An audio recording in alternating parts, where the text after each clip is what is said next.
바야는 로마 제국의 라스베이거스였다. 이탈리아 칼데라가 우거진 서해안의 나폴리에서 약 30km 떨어진 휴양고시로 지인, 장군, 그리고 그 사이의 모든 사람들의 온갖 변덕을 충족시키기에 충분한 곳이었다. 위대한 웅변가 키케로는 망가에서 퇴각하는 연설을 작곡했고, 시인 버즈베르지오와 박물학자 플리니 플라니는 회춘하는 공중목욕탕이 닿는 곳에 거주지를 유지했다. 당시 부자와 권력자들이 그들의 불법적인 일을 수행하던 장소이기도 했다. 로마의 극우파들은 파티를 위해 주말 여행을 떠났다고 한다. 그곳이 바로 지금은 수중도시가 되어버린 그 당시 최고의 유명인사들의 아지트이며 화려함의 대명사였던 바야였다. 강력한 정치가들이 해변가에 자신들의 욕망을 마음껏 채울 수 있는 온열 스파와 모자이크 타일 수영장으로 호화로운 별장을 지었다. 고대 로마의 바야는 단순한 휴양지뿐만 아니라 신화와 전설이 교차하는 신비로운 장소였다. 이곳은 고대 로마 귀족들의 휴양지로 유명했지만 동시에 신화 속 지하세계로의 입구가 있다는 전설로도 잘 알려져 있던 곳이었다. 바야에 깃들어 있는 전설 한 가지를 소개하겠다. 바야는 고대 그리스와 로마 신화에서 미래를 예언하는 여성 시빌과 관련된 전설로 유명하다. 시빌은 바야 근처에 위치한 지하세계의 입구를 지키며 죽은 자들의 영혼이 지나가는 곳에서 미래를 예언했다고 전해진다. 시빌의 예언은 단순한 미래 예측을 넘어서 고대 그리스와 로마 사회에서 신성한 지침으로 여겨졌다. 특히 쿠마의 시빌은 그녀의 예언을 통해 로마의 운명을 예고했으며 이는 로마인들에게 큰 영향을 미쳤다. 쿠마의 시빌라는 로마 왕국의 마지막 왕 루키우스 타르퀴니우스 수페르부스에게 자신이 집필한 예언서를 바쳤다고 전해진다. 이 예언서는 로마의 미래를 세세하게 기록한 것으로 로마인들은 이 예언서를 매우 중요하게 여겼다고 한다. 특히 그녀는 그리스도의 탄생을 예언한 것으로 유명하다. 쿠마의 시빌라와 베르길리우스는 그리스도의 탄생을 예언했다고 여겨졌다. 베르길리우스의 전원시 제사권에서는 이러한 메시아적 예언이 언급되어 있다. 전설에 따르면 아폴로로부터 영원히 살 수 있는 능력을 부여받았지만 영원히 젊을 수 있는 능력은 받지 못해 수세기 동안 늙어가던 쿠마의 시빌라가 로마의 7번째이자 마지막 왕인 루키우스 타르퀴니우스 수페르부스를 찾아가 예언서 9권을 바치며 막대한 돈을 지불하라고 요구했다. 타르퀴니우스는 웬 볼품없는 노파가 터무니없는 가격에 형편없는 책을 팔려고 한다며 거부했다.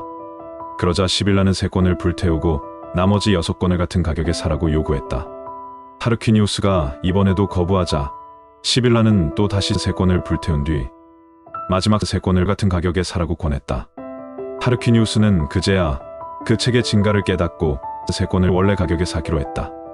그는 이 책들을 로마로 가져가서 유피테르 신전 아래에 있는 지하실의 석관에 보관하고 안 좋은 일이 생기거나 중대한 결정을 내려야 하는 상황이 오면 그 책을 열람했다고 한다. 타르퀴니우스가 혁명으로 축출되면서 왕정이 폐지되고 공화정이 들어선 후에도 시빌라의 예언서는 귀한 대접을 받았다. 처음에는 귀족 2명이 예언서 관리를 맡았고 기원전 367년부터는 귀족과 평민 각 5명씩으로 구성된 일군의 벼스아치들이 데켄브리 사크리스 파키운디스라는 이름으로 구성된 단체가 신성한 책 관리자로서 예언서를 관리했다. 기원전 1세기부터는 5명을 보충해 총 15명이 이 예언서를 지키기 위해 관리자가 편성되어 책 관리를 맡았다. 이들은 대체로 전직 집정관이나 전직 법무관이었다. 그들은 평생 이 직책을 맡았고 다른 모든 공직에서 면제되었다. 또한 예언서들을 철저히 안전하게 보관하고 책의 전반적인 내용에 대해 평생 함구해야 했다. 그들은 원로원의 명령이 내려지면 유피테르 신전 지하실 석관에 보관된 예언서를 살펴보고 특정 문구를 찾아내서 원로원에 알리는 역할을 수행했다. 로마인들은 전염병이 창궐하거나 자연재해가 발생하거나 전쟁에서 패하는 등 국난에 처할 때마다 예언서를 살펴보고 그 사건에 가장 적합한 예언을 찾고 이를 해석한 뒤 정책에 반영했다. 고대 기록에는 로마 정부가 예언서에 따라 정책을 집행한 수많은 사례가 열거되었다.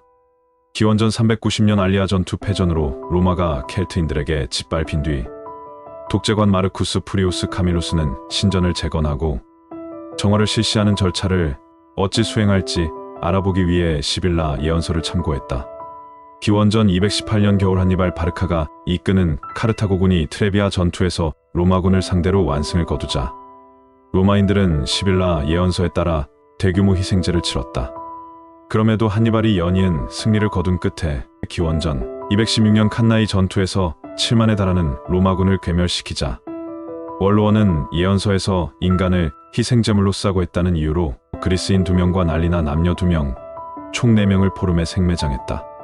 기원전 205년에는 예언서에서 이다 신센들의 어머니를 로마로 데려온다면 낯선 사람이 이탈리아에서 추방될 것이다 라는 예언이 발견되었다. 이에 원로원은 키벨레의 상석을 프리기아에서 모셔오기로 했고 기원전 204년 마르쿠스 발레리우스 라이비누스의 주관하에 상석이 로마로 옮겨져 승리의 신전에 놓여지고 특별 경기가 개최되었다. 이후에도 재난이 닥치거나 국가의 중대한 결정을 내릴 때마다 참고되던 시빌라 예언서는 술라의 내전이 진행되던 기원전 83년 로마에서 발생한 화재로 소실되었다. 이에 원로원은 사모스, 시칠리아, 에트루리아, 아프리카 등 각지의 사원들의 사절들을 보내 시빌라가 남겼다는 예언서들을 가져오게 했다. 이후 각지에서 모인 예언서들의 진위 여부를 판별한 뒤 기원전 76년 푸블리우스 가비니우스, 마르쿠스, 오타킬로스, 루키우스 발레리우스 등이 약 1,000줄에 달하는 예언서를 편찬했고 퀸데킴비리 사크리스 파키운디스가 승인하여 새 예언서로 확정한 뒤 재건된 유피테르 신전 지하실 석관에 보관하였다. 기원전 57년 알렉산드리아 시민들에게 추방된 이집트 파라오 프톨레마이오스 12세가 원로원에 자신을 파라오직에 복위시켜달라고 요청했다. 원로원은 관리자들로부터 예언서의 내용을 전달받은 뒤 이집트에 군대를 보내지 말고 외교로 해결하기로 결의했다. 그러나 시리아 총독 아울루스 가비니우스는 프톨레마이오스 12세로부터 거액의 뇌물을 받고 기원전 55년 이집트로 쳐들어가 알렉산드리아를 접수한 뒤 프톨레마이오스 12세를 복위시켰다. 그런데 기원전 54년 티베르 강이 범람하면서 로마시가 피해를 입자 로마인들은 이를 신이 천벌을 내린 것이라 여기고 가비니우스를 신성모독 혐의로 재판에 회부했다. 하지만 가비니우스는 폼페이우스와 율리우스 카이사르의 지원 덕분에 무죄 선고를 받았다. 기원전 44년 초 로마 전역에 오직 왕만이 파르티아인들을 물리칠 수 있다라는 예언이 시빌라 예언서에서 발견되었다는 소문이 떠돌았다. 이에 많은 이들이 파르티아 원정을 단행하려는 율리우스 카이사르의 의도를 의심했다. 예언서 관리자 중 한 사람이었던 루키우스 코타가 카이사르의 원정 시작 직전에 개최될 3월 15일 원로원 회의 때 예언서 내용을 보고할 예정이었지만 율리우스 카이사르 암살 사건이 벌어지면서 무산되었다. 기원전 18년 아우구스투스의 명령으로 시빌라 예언서의 재편 작업이 이루어졌고 기원전 12년 마르쿠스 아이밀리우스 레피두스 사망으로 폰티펙스 막시무스가 된 아우구스투스의 지시에 따라 시빌라의 예언서를 제외한 모든 예언서가 불태워지고 시빌라의 예언서는 팔라티노 언덕의 아폴로 신전 아래 금박 상자 2개에 보관되었다. 서기 64년 로마 대화제 이후에도 네로가 예언서를 접한 뒤 여러 신전에 제물을 바치는 등 로마의 역사 내내 시빌라 예언서는 매우 존중받았다. 그러나 363년 율리아누스가 페르시아 원정 때 열람했음을 끝으로 더 이상은 로마 정부에게 존중받는 대상이 아니었다. 그리스도교가 로마의 대중종교 국교가 되었기 때문이었다. 비그리스도 신자이며 시인이던 루틸리우스 클라우디우스, 나마티아누스는 플라비우스 스틸리코가 405년 그리스도교도들이 시빌라 예언서를 불태우는 신성모독을 저지르도록 조장했다고 비난했다. 반면 그리스도교의 가장 적대적인 역사가였던 조시무스를 포함한 다른 고대 역사가들은 스틸리코를 배우로 지목하지 않았다. 시빌라 예언서는 이렇게 사라졌지만 오랜 세월 로마 정부의 정책에 반영된 만큼 지중해 세계에 큰 영향을 미쳤으며 이를 모방한 시빌라 신탁이 동부 지중해 세계에 널리 유포되었다.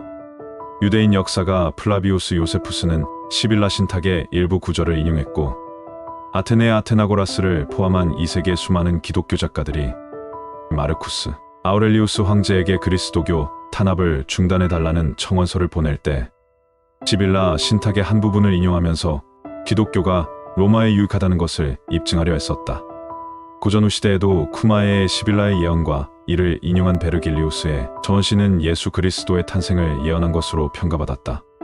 이렇게 바이아에는 우리가 미처 몰랐으며 기원전에 이미 예수 그리스도의 탄생까지 예언했던 쿠마의 시빌라의 전설과 예언이 깃든 곳이다.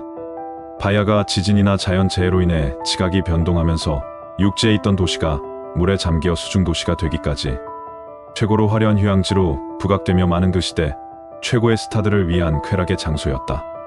그 당시 세계에서 최고로 화려했던 문명의 꽃을 피운 곳이다.